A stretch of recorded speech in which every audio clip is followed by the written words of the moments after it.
So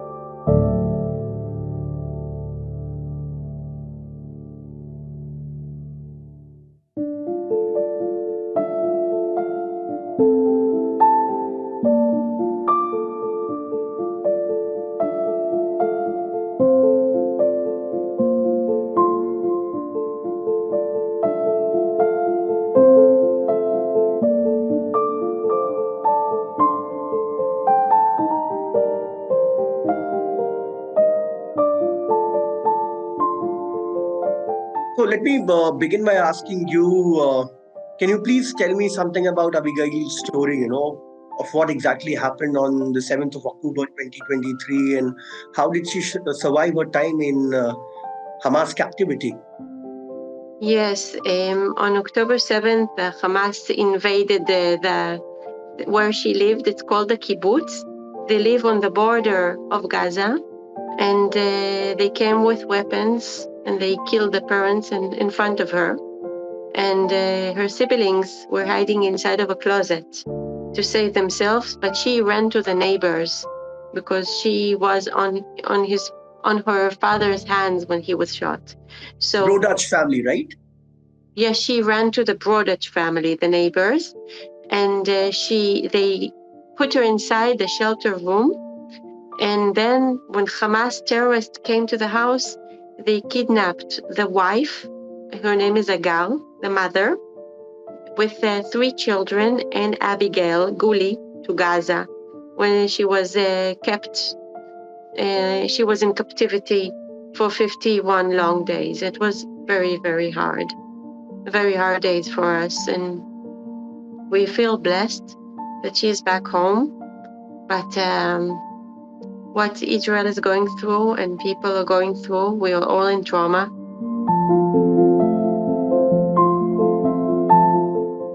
She doesn't talk about the captivity too much, and we're not allowed to ask, because when you deal with trauma, you don't ask.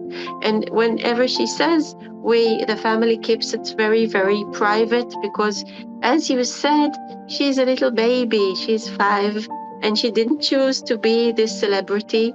She would switch everything just to get her parents and her home back.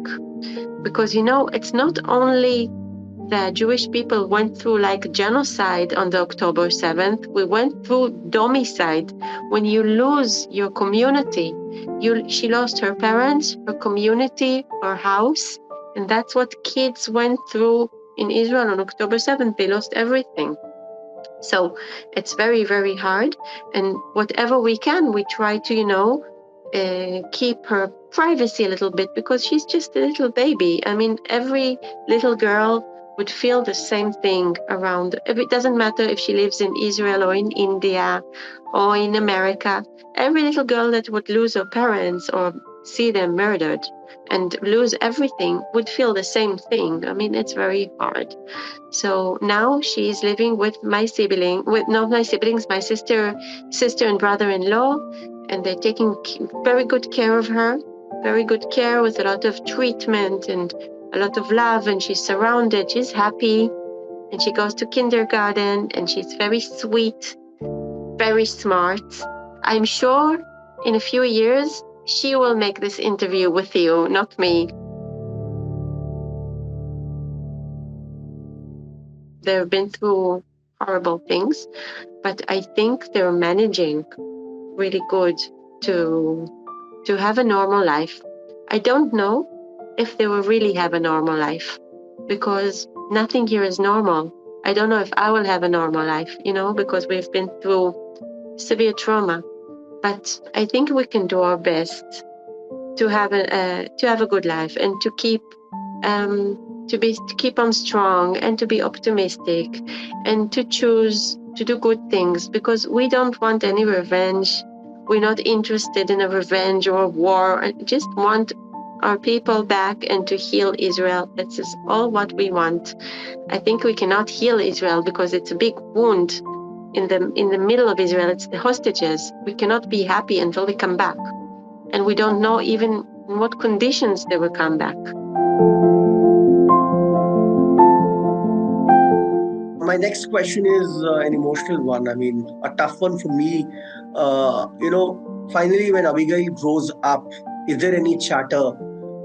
What are you going to tell her about the horrific events? Because, it pops up in one's mind. Uh, there comes a time, there comes a stage when the child is grown into, when the child becomes an adult and he has questions about his or her childhood and the traumatic experiences. It's a difficult question. But someday, at some point, she's going to ask those questions. Is there any chatter about this? I think most of it she knows because she's very mature and very sharp-minded, So everything she knows, she remembers everything. I think nothing escapes from her eyes and her memory. But if she will forget, like usually sometimes children forget, and she will come to ask and she will want to hear what happened, we will be there to tell her the story, because a person needs his own story for his healing. Sometimes people are adopted and they're 60 years old, but they go back to the age of 6 months to understand who gave them to adoption, because they want this part of history for themselves to heal, for their emotional healing.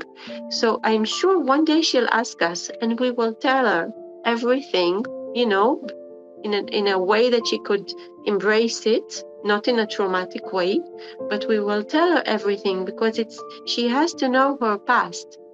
If she asks, a person, if he asks and he needs his past, he needs, otherwise it's like a puzzle, like a piece of a puzzle that is missing, and it's not good for post-trauma. So if she will want, or her siblings, we remember everything for her. I know that they're being treated really badly. I know they are starved. They don't get any food. They're starved. They lose amounts of kilos from their weight. When they come back, they look like they've been to the Holocaust.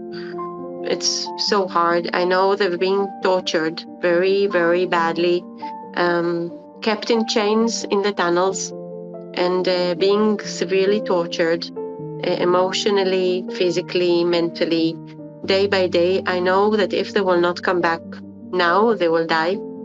And they are dying because Hamas said they sometimes they feed them just a little bit that will not die. And then they keep them alive like that. So it's very hard. Conditions are horrible.